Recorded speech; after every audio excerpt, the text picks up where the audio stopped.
Everyone, তো এখন আমরা বানাতে চলেছি হলো ফুলকপি দিয়ে আলু দিয়ে একটা রসা টাইপের। তো তোমরা দেখো, আমরা নর্মালি একটা ছোট ভিডিও বানাবো, কারণ এরকম ভিডিও আগেও অনেক দিয়েছি আমরা।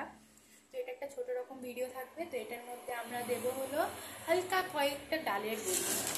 এটা একটু হয়তো ইউনিক, তোমরা শুনেছো কি জানি না, বাট কিছু 2-3টার মতন ডালের বড়ি দেবো। তো চলো শুরু করা যাক। এখন কড়াইটা অলমোস্ট গরম হয়ে গেছে। তারপর এটার মধ্যে আমি অল্প হালকা সরষের তেল ঢালবো। দেন ফোড়নে কী কী দেবো সেগুলো আমি তোমাদের দেখাচ্ছি, তো সাথে থেকো।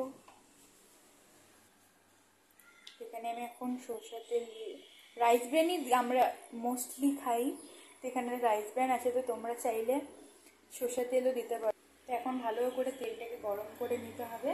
দেন ফোড়নে কী কী দেবো সেটা তোমাদেরকে দেখাচ্ছি। না, ফার্স্টে আমার মনে হয় যে ডালের বড়িগুলো ভেজে নেওয়াই বেটার। তারপরে যদি ফোড়নটা দিই তাহলে যেগুলো মশলা দেবো সেগুলো এক্সট্রাক্ট হবে না। তো এখন ফার্স্টে আমি ডালের বড়িগুলো ভেজে নেব। দেন আমার ডালের বড়িগুলো আমি দিয়ে দিচ্ছি, কমিয়ে দিয়ে ভাজবো। আরও অল্প এই 3টের মতো দিয়ে দিব ভেজে, তারপরে মশলাগুলো আমরা প্রেজেন্ট করবো। এটাকে ফ্রাই করতে হবে ভালো করে। তখন আমার ডালের বড়ি অলমোস্ট ভাজা কমপ্লিট। এখন আমি এখানে কিছু এলাচ, গোলমরিচ আর লবঙ্গ দিয়ে দেবো ফোড়নে।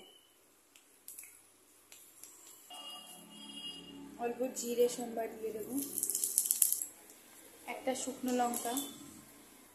ভালো করে ফ্রাই করে নেব ফোড়ন দিয়ে। তোমরা চাইলে তেজপাতা দিতে পারো, বাট আমার অত স্মেলটা ভালো লাগে না, সেই জন্য আমি দেবো না। এখন আমি মেইনলি আলু আর ফুলকপিগুলোকে এখানে ঢেলে দেবো। এখানে আমার আলু ফুলকপি, এখানে আমি এগুলো ঢেলে দেবো।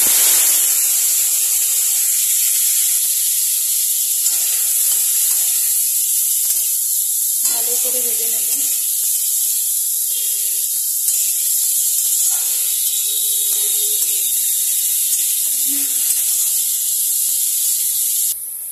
এখানে আমি 2 চামচের মতন লবণ দিয়ে দেবো, হালকা লবণ দিয়ে দেবো, হলুদ দিয়ে দেবো।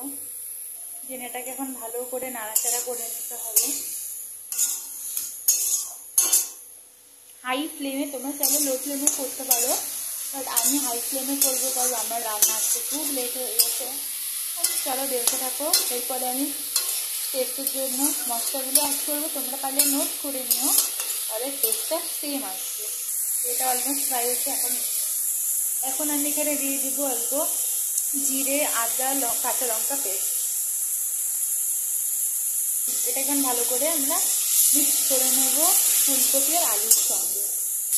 এখন এটাকে আমি ভালো করে কষিয়ে নেব, মানে ফ্রাই করে নেব।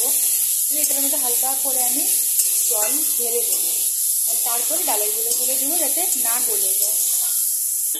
ভালো করে আমার কষানো হয়ে গেছে। এখন আমি এখানে 1 বাটির মতো জল ঢেলে দেবো। তোমরা তোমাদের যতটুকু কোয়ান্টিটি তোমরা জল দেবে।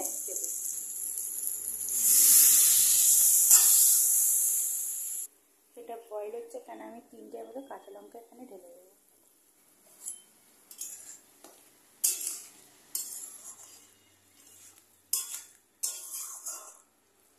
একটু ঢেকে দেবো, তাহলে ভালো মতন সেদ্ধ হয়ে যাবে। তো আমি এখানে এখন ভেজে রাখা ডালের বড়িগুলো দিয়ে দেবো, তাহলে ভালো করে গলে যাবে। আর একটু মিক্স করবো, দেন ঢেকে দেবো। ভালো করে সুন্দর করে আস্তে আস্তে সেদ্ধ হয়ে যাবে, আমাদের এখানে রেডিও হয়ে যাবে। একটু কমিয়ে দিলে ভালো হয়। ঢেকে দিলাম। এখানটা ভালো করে সুন্দর করে বয়েল হয়ে যাচ্ছে। আমি এখানে এখন হালকা করে অল্প গরম মশলা ঢেলে দেবো। এরপর আরেকটু শুকালে বন্ধ করে দেবো।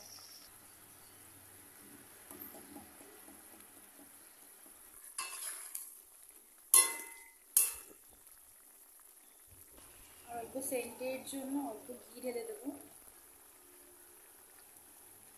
তো এখানে আমার হয়ে গেছে আমার ফুলকপি আলু দিয়ে ডালের বড়ি রসা। তোমরা জানাবে কেমন হলো, সুন্দর সুন্দর মিষ্টি মিষ্টি কমেন্ট করে জানিও তোমরা কোথা থেকে দেখছো। আর ভালো লাগলে like, comment and share, subscribe করে দিও। টিল দেন বাই, দেখা হচ্ছে নেক্সট একটা টেস্টি ব্লগ নিয়ে।